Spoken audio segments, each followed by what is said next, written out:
Yeah, well, it's wonderful to meet you. Thank you for taking a minute out today. I appreciate it. Absolutely. So, before we get into your work in earnest, I want to begin with this. 6 years ago, this pandemic was changing so much, especially in real estate. How Mhm. did you get through that era, and how has it changed the way that you approached life and business today?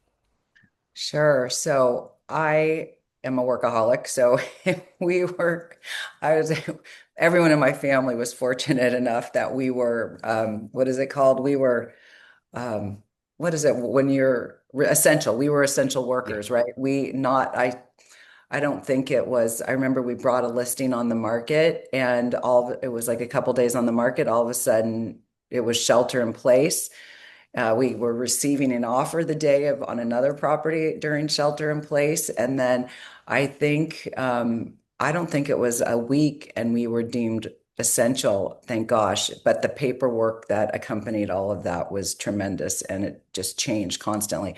So we were essential workers. What I loved about it, I'll tell you what I loved about. I mean, fortunately for us, it wasn't bad. For us, it was actually very good. So there wasn't a lot for people to do, right? So buying a house became a focus. They couldn't travel. So people were serious about finding their home and finding their place they could shelter. So what was great about it was that instead of doing open houses, that people would just come through. People love to go to open houses. They love HGTV. So, there's always people going through. So we weren't doing open houses yet. When someone called or when we were working with someone, they were serious about buying a house. We weren't showing just people who just wanted to get their feet wet. So Yeah. it was very strategic. So it was actually really great. It was really organized.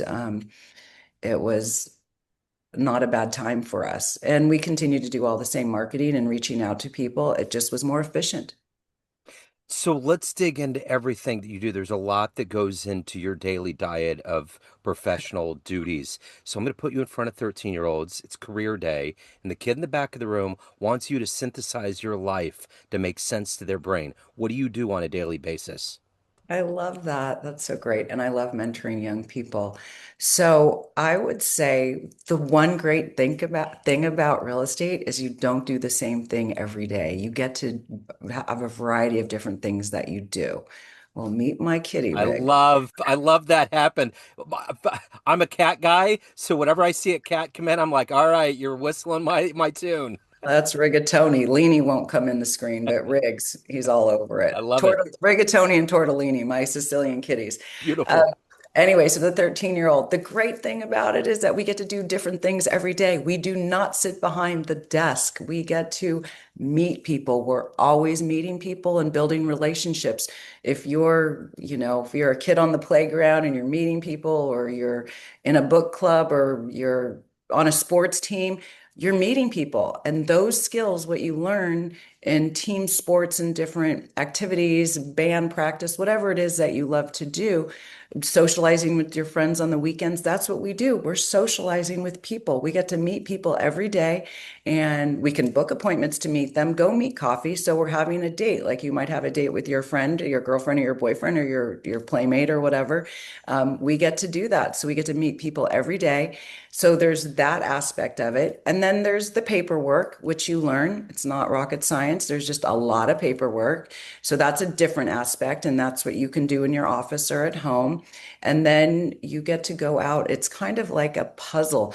When we list a home, so we're going to sell a home and we're listing it, we'll do all the pre-inspections. We'll take it's kind of like a doctor. The doctor checks you out and see what's your condition, how everything's operating. We do the same for a house. So if we do a home inspection, how is the furnace and the water heater? What's the roof? We do a checkup on the house. So we get all of that and we pass that on to the potential buyer so they know how the house is performing. So that's just a few things that we do.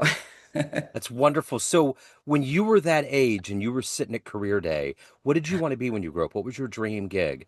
The only thing I knew I did not want to do was real estate. Wow. My dad was in real estate and it was different. Now that I've said this so many times, what was different is Now we can work from anywhere. Now we've got Zoom. I'm meeting you right now. We have our cell phone. We can do everything on that little phone. We can market ourselves on that phone. We can talk to people wherever we are. If we're waiting on an appointment, we can do work in the car. We can email. We can DocuSign. We can do social media. We can do so much. But when I was growing up, my dad was always tied to his telephone. He was always tied to the wall. So it was really hard for him to find time to get away. Um, what was the question? I went off. You, Career day. yeah, yeah, So I didn't know, I remember in my little mind, I remember a picture of, you hear of nurse and doctor and all that sort of thing. I remember seeing a picture of, I can visualize a picture of a nurse's hat, which they don't wear anymore, but I could picture a nurse's hat.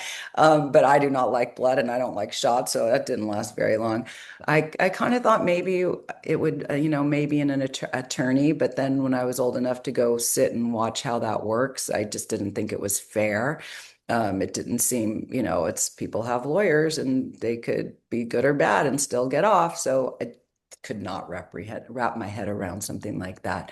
Um, but I didn't really know what I wanted to do. I didn't know until I was 25, and actually still did not know what I wanted to do. I tried all kinds of different jobs. My parents were, I was fortunate enough that my parents said, try something. If you like it, stick it, stay with it. If you don't. So I tried a lot of different things, got my feet wet in a lot of places. But when I was 25, I was engaged to be married. I did not want to settle. I didn't want to work, stay at home. I didn't want to be, I want, like, what am I going to do with my life? I have to do something. I want to do something. I want a career. I do not know what that looks like. So I took out a pen and paper and my black leather daytimer and I wrote, what do I love? I love meeting new people. I love meeting people of different cultures. I love learning about people. I need something that has a beginning, a middle, and an end. I love doing different things and I want homework. I want to, at the end of the day, I don't want my job to be a 9 to 5 and I come home and it doesn't mean anything. I want there to be homework. Well, fast forward, that's every aspect of what was on my list at age 25 manifested into real estate. As a residential real estate agent, there's a beginning, a middle, and an end. yeah. We write an offer, we go through the transaction and there's a closing. So there's finality to that. And so the closure, I love having that closure and then doing it all over again. Yeah. Uh, and then the meeting people, I get to do that every day. That's my goal is to meet people every day and to see how I can serve people. And I collaborate with different agents and we refer deals back and forth or clients. I just referred someone in Madison, Wisconsin. I'm referring, I make sure I have the right agent to refer. I'll vet a couple and see who's the right person. But it's really fun to be able to, and then I connect with people in different parts, not only of the country, but the world. I've had collaborations with in Portugal and Milan and Florence, and Chernobyl, which is in Lake Como. So it's really great. It's manifested, and this has been my life. I write it down and it happens. That's awesome. So, do you remember the first sale? The minute that you realized this whole idea, I'm not going to do what my dad's doing, but Yeah. then you get into this world. Do you remember the first sale when it made sense to you? Well, I started out in rentals and I loved it because it was fast. And Yeah. that's how I first started. And it was like a beginning, a middle, and an end, close, go on to the next. And it was like, and I was meeting people and I'm like, wow, this is awesome. I love it. But I remember my first sale, and it seems to always happen this way. You have just like, it's not traditional, it's weird. And I've heard this with other people too. My first happened to be a listing and it was a duplex and it was now the area is super expensive. It wasn't at the time. And it was funky. And I write this in my book, Mindset in Motion, how important mentors are. And the agent on the other side was such a wonderful mentor. Stan Hammond. I remember his name to this day. And I don't know if he's still around selling, probably not, but he was so kind and helped me through the transaction. Instead of belittling me or saying, you're so new, you don't know what you're doing, he was so supportive. And I'll never forget him. He was so kind. He was a very tall man and he was just really kind. And we got through it and it was wonderful. Yeah. And really important, no matter what job you're doing, is Yeah. to have mentors and to collaborate with other professionals in your industry. We are not competitors, we're collaborators. We work together, we're colleagues. And I feel like real estate, you're almost a dream weaver. You're providing, this isn't a light purchase. When you decide that Yeah. you want to live somewhere, it's a big deal. So, do you have people from decades back that reach out and stay in touch? Because I have a special relationship with people that have sold me houses to this Yeah. day. Do you still Yes. have those kind of Yeah. high school reunions here and there? It's what's so cool is long this I came up with I love marketing. I didn't go to school for marketing, but I love it. I'm very visual and I love what's your the state behind or the country of America behind you. It's Yeah, very cool. thank you. It's very cool abstract art. So I'm very visual. So I came up with a few taglines. It was Debbi DiMaggio, making transitions easier. But then I came up with not a long, it was quite some time ago when I was younger, but it's called my tagline or our tagline with my husband and my son is called Realtors for the Generations. So just recently, we have sold probably three houses to with this one family. We sold the husband's mother's house when she passed. We sold the wife's mother's house when she passed. We sold their house for them to go relocate from Piedmont to Sonoma. And now we're working with their children who are in their 30s. So realtors for the generations. It's really great to see them grow and to see the kids, the babies have babies. And yeah, it's pretty special. Wow. There's times in interviews where I think about the generations of families that go back, that go way, way, way, way, way back. And you come from baseball royalty. And I'm curious how much of that lineage, that legacy, has gone through and affected the way that you view life, the way that you sell, the way that you galvanize relationships. How instrumental has that existence of that baseball icon of Joe DiMaggio rippled through the DiMaggio family heritage? So we're third cousins to Joe DiMaggio, and I grew up in Piedmont, and we raised our kids in Piedmont. But my family is from Pittsburgh and Monterey, so not that long in Piedmont. I mean, my lifetime. So I'm 61. But what I will say about the DiMaggio name and about Sicilians, and I will tell you about family, is that I treat no matter what age my client is, they could be 90 years old.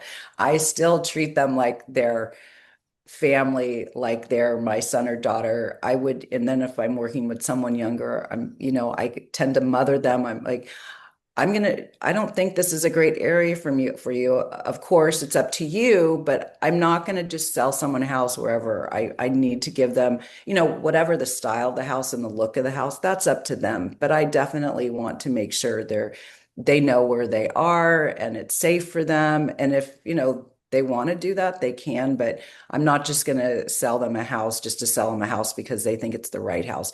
And oftentimes, if there's a house with foundation issues, I'm like, it's okay for some cosmetic, but I don't know if you want to put a couple 100,000 into, addressing the foundation. And I always say that there will be the right house. We don't need to buy it today or tomorrow. If it takes some time, it takes some time. Somehow, some people find houses right away, some it takes a while. We don't have a lot of inventory. I've been doing this 35 years and we just never have a lot of inventory. So there's not a lot of choice.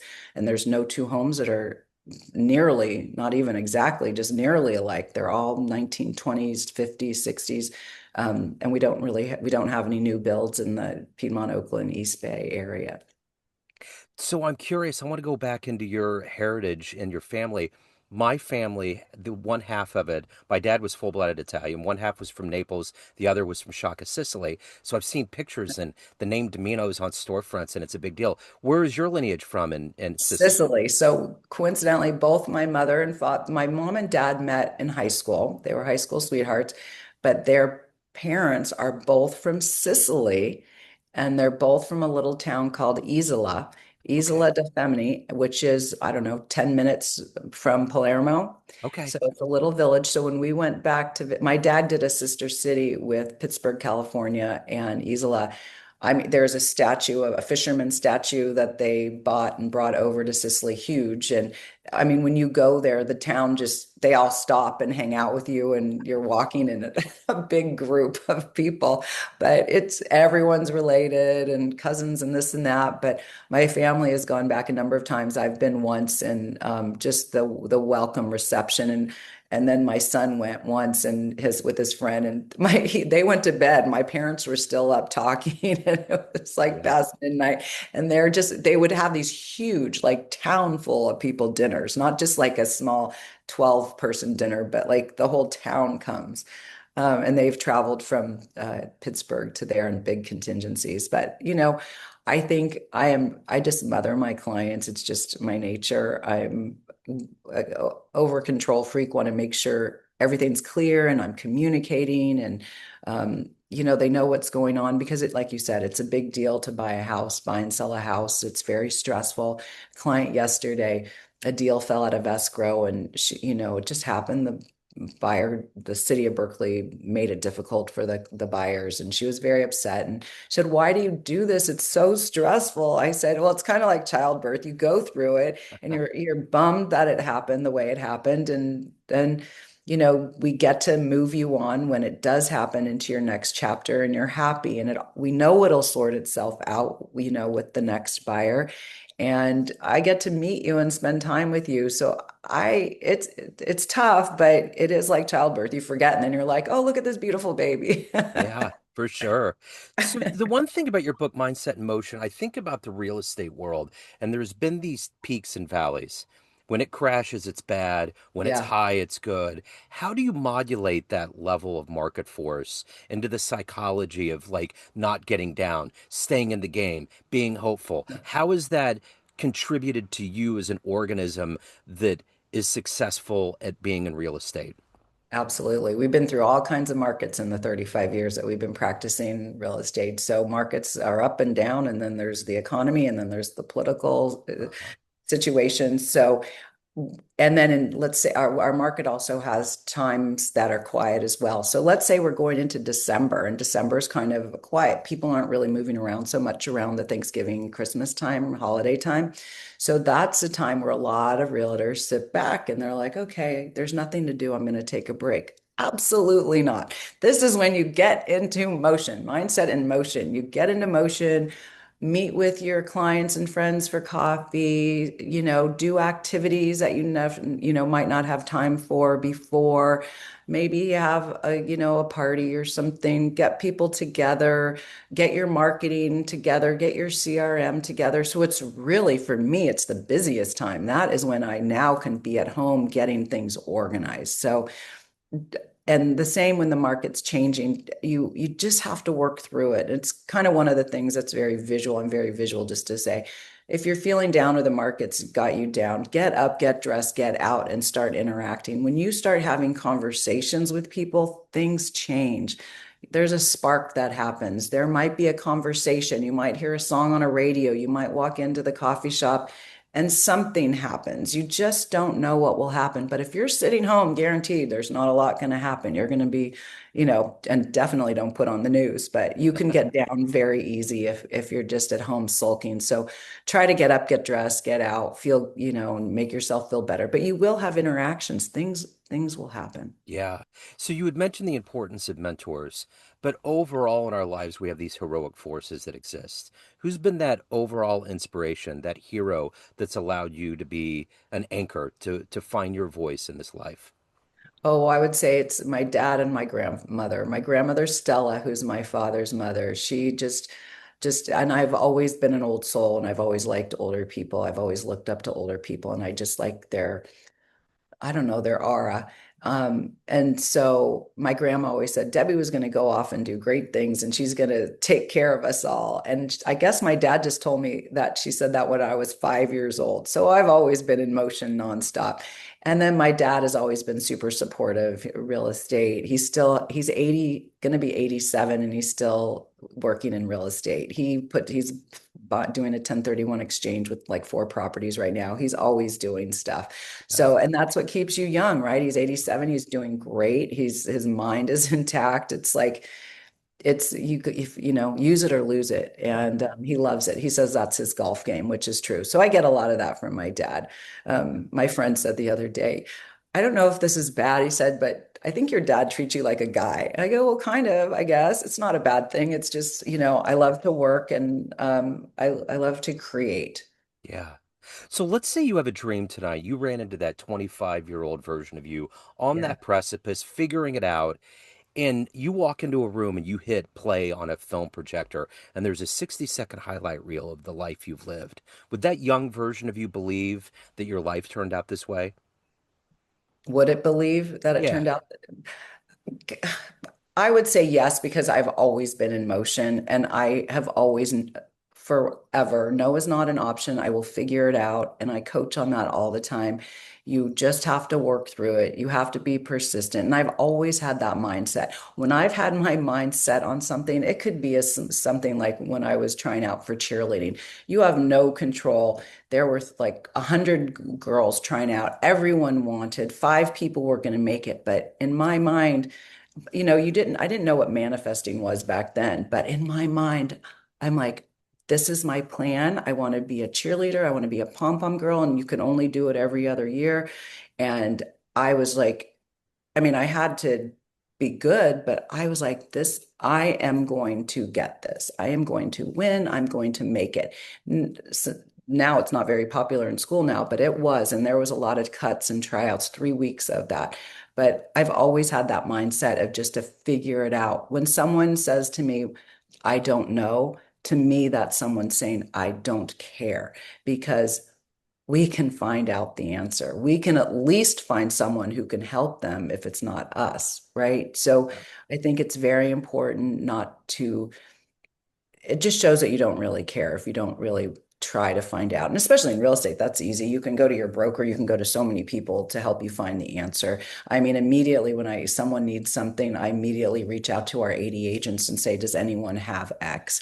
I mean, it's not hard. It's, do you want to make the effort? Do you care? So when you look at that 60-second highlight reel, what are you the happiest about, the proudest of? Well, my children, of course. Sure. My children, Bianca and Chase. Absolutely. I'm actually really excited. This is my sixth book, and this book was not supposed to happen. I wasn't looking to write a book. I started to take a course to learn how to do a TED Talk. And because I was trying to find clarity, I started writing, and it turned out I had to be really crystal clear, which is the first aspect of my five-step mindset and motion method.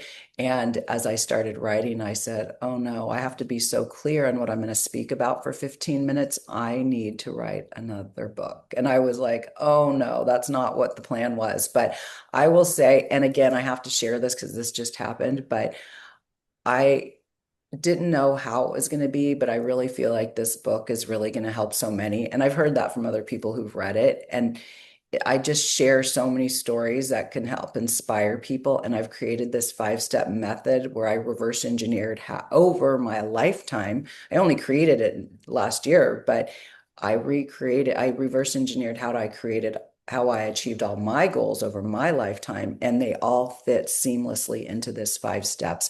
So I really think this book. So in 2012, when I wrote Contain Beauty Photographs, Reflections in Swimming Pools, I wrote how Princess Diana is my role model. I loved how she was a global ambassador to help people. And that's been the core, whether in real estate or coaching, helping people, or my charity work. Helping people has always been my core mission. It just makes me feel good. Has it, I guess it's helped and it's monetized in real estate. It hasn't monetized in other places, but it makes me feel good. But what I would love to do is take this book, and train and coach and inspire people to do what it is they want to do, that they can do what they want to do. The hardest part is to activate. That's the fifth step. They can do all the other steps, but the activation is that's where the hard work comes in. Things don't just happen, by chance. You've got to work at it. You had talked about having kids and going through the pain of that. Books are a big deal. It's almost Yes. like a child. What is that adrenaline like when you get the finished book in your hands? When you see it in pulp and it's happened, what does that feel like? It's like, oh my God, am I crazy? I can't believe I just like it's well, it was kind of like running the LA Marathon. That was I ran that on mindset, not on physical training. And you kind of start going and you're like, what the heck have I taken on? It's the same thing. And then when it's done, it's kind of a burst of tears, like, wow, that was a lot of work. But when you're in it, you're just fighting to get through it, whether it's the book or the marathon, whatever it is, whatever your thing is you're doing, you're just, I'm going to get through it. I'm going to get through it. A Spartan race, my son and I did 3 Spartan races. You're in it. You're not, it's like kind of at the end, you just break down. You're exhausted. You don't even realize you're exhausted after the adrenaline wears out. And then you're like, whoa, that was crazy. Yeah. So it was, and there was a lot of adjustments. I'm looking at the title right now and a lot of repositioning and, changes in like, even the book editor, she's like, wow, the first cover to this cover, she's like, you're a control freak, but it turned out so much better. So I am a micromanager control freak, but it pays off. Absolutely. So let's get to the true intersection of your soul. Everyone has a perception of you. Family, friends, clients, colleagues, everyone that gets your books, everyone that knows you in all these different realms. But you are the one that's in control of what people see. What's your perception of you? Who do you think you are? Who do I think I am? Oh my God. Well, my one of my friends, this gay guy, he once told me, he's like, you're just a dork, Debbie. He's like, people see you as like they think you're like all dressed up and fancy, which I'm not. And I said, you're just a big kid. You're just a big dork. And I'm like, you're so right. You really know me. I literally love to be home and writing and just in my head and I can go out, of course, and do stuff, but I really love creating and writing and inspiring people through, I do a Substack and do a lot of blogging and stuff. And what people do know about me is even if they don't know me personally, if they want something, just from what I put out and from what I'm kind of known for, they'll be like, oh, ask Debbie, she'll know. They're like, you don't know me, but do you have a recommendation for XYZ? I'm like, of course I do. Yeah. I said this to a gentleman I was helping. I like to help seniors in downsizing. So I was speaking. I had just spoken at a senior, and I hate to say senior because they're young, but they're let's say after work, they're retired, but they're called seniors. Even 55 plus is seniors. Anyway, I was speaking to this group, and the pastor of the community, I told him I would be happy to write about his group because community is so important. And especially when you get older in age and you're not part of a war, you're not working anymore and you kind of lose some of your community. And so I said, I'd be happy to write you in two of the articles I write for 2 different publications. And so he called me the next day, which I thought was so nice. And he said, I'm going to introduce you to so and so, and you guys can talk about what to write about. And I said, sure. And I said, just so you know, I said, anything you need, I don't know what it is, but if you need anything, just rely on me to get you something. And he's like, oh, you're a connector. I said, absolutely. My mind is just firing like this. He said, well, as I mentioned, we were taking some refugees here at the church. One of them is a Palestinian and he came to go to college, but now he can't go back to Palestine. And he just went to Cal Poly and San Luis Obispo, and he's looking, do you know any engineers? And I said, I don't think so, but, and how old is he? 28. I said, I don't know any engineers that I can think of right now as we're speaking. I said, but send me his resume. And also, my nephew went to Cal Poly. And so, no sooner, 24 hours later, I set him up with 2 people who are engineers. Wow. And so I am so excited to see what happens. I have a feeling something good's going to happen because, Sure. I mean, the kid is smart and he went to school and he had a huge resume. And the 2 engineers that I connected him with are 2 amazing connectors themselves. And so I really hope to report back that something good happened for that young person. That's wonderful.